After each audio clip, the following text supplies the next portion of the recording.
kumita ko sa loob ng 2 weeks.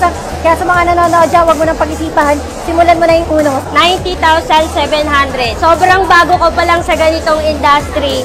Pero wala pa po akong 1 year, bibili na po ako ng first car ko. Maraming salamat, Uno. 102,500. Salamat sa opportunity na to. Nabigyan ko na masarap na buhay yung pamilya ko. Itong hawak kong cheque is 110,000. Kinita ko siya 1 month.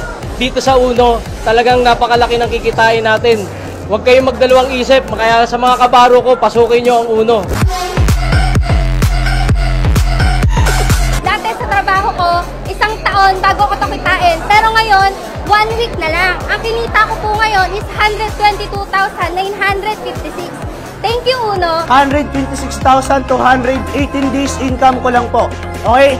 Maraming estudyante, maraming 20 anyos sa labas. Ang iba umaasa lang sa magulang. Ako, ginagawa kong Uno para sa magulang ko. Kaya ikaw, taasan mo lang yung paniniwala mo, lawakan mo lang yung isip mo. Kung ako nagagawa ko, mas magagawa mo.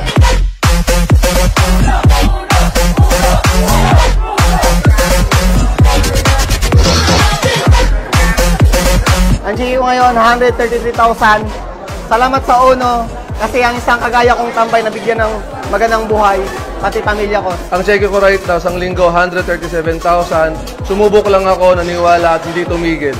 172,283. Isang buwan kong kinita at part-time ko lang ito ginagawa. Para po sa mga magulang ko na nasa probinsya, salamat, Uno. Dati, nadala lang ako dito, wala akong alam. Tatakot pa ako dati na baka mamaya hindi totoo, baka mamaya hindi talaga pwedeng kitain. Pero ngayon, kumikita na ako ngayon, 173,000 isang buwan pa lang.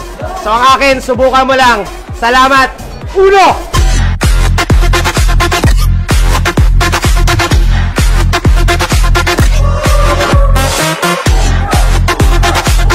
Dati ako katulad mo, nanonood lang, sumubok, naniwala, nangarap.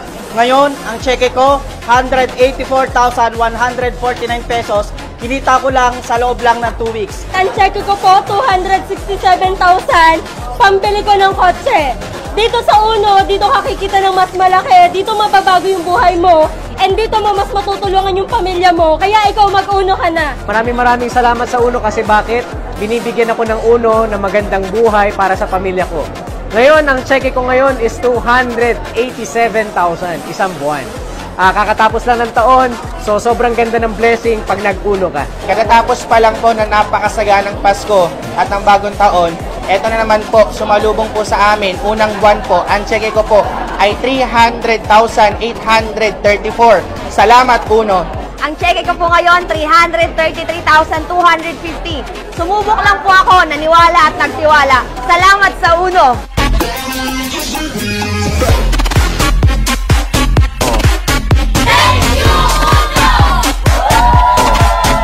382,250. Buti na lang nadala ko sa Uno. Kaya kung ikaw, kung nadala ka ngayon, wag ka papayag na hindi mo ito magagawa. Maraming salamat, Uno. Naniwala sa Uno, nagtiwala. Kaya ang cheque ko ngayon, 393,000.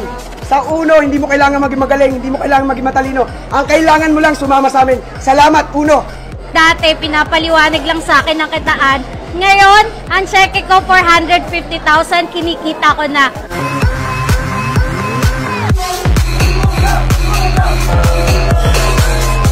Sobrang nababaliw po ako sa Uno kasi ang cheque ko po ngayon, 934,000. Katulad mo, naniwala, nagtiwala, sumubok lang din po ako sa ganitong kagandang opportunity. Na-invite ako sa Uno, parang ikaw negative, di ba? Takot sumubok, di ba? Takot maglabas ng pera. Pero sabi ko nga, parang ano yan, ang chance minsan na dumating sa buhay natin tama ba? So akala ko, para kumita ng malaking pera, kailangan mag-abroad. Pero sa Uno, posible ka pala kumita ng malaki. So, ang cheque ko po ngayon, 425,000 pesos, 24 days lang. Sahod ko dati sa labas, 2,500. Pero ngayon po sa Uno, ang cheque ko ngayon, 465,630. Sobrang nakakabaliw kasi dito ko lang po naranasan kumita ng malaki.